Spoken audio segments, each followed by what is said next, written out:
Okay na siya, guys.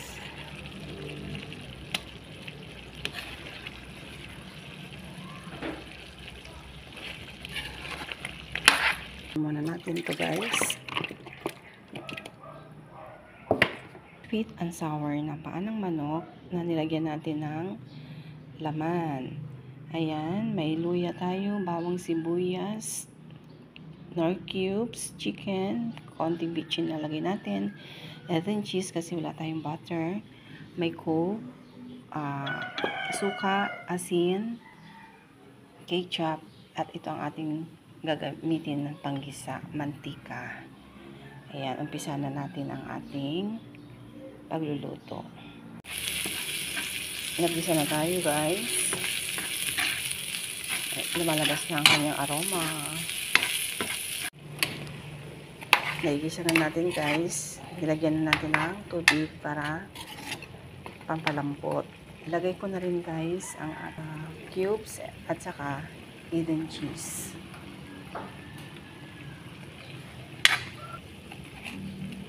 Ayan.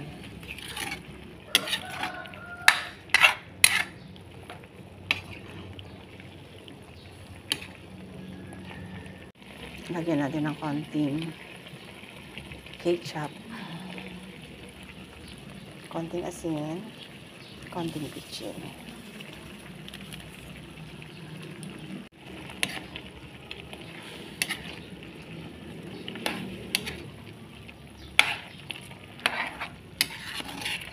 Lagay tayo ng coke, guys.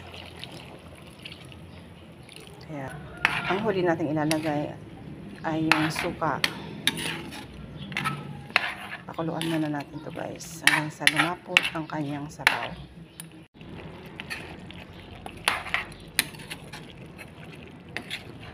Ayan, malapot na siya, guys. Pwede na natin ilagay ang ating suka.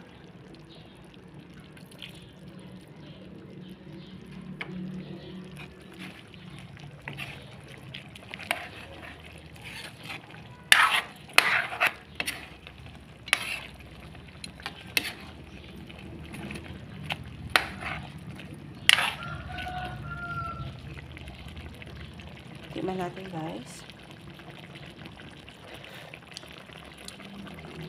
Wow, perfect. Masarap. Matamis na. Medyo maasim, guys. Perfect ang kanya lasa.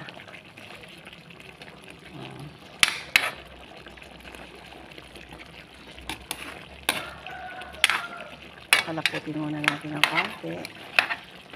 At saka okay na siya, guys.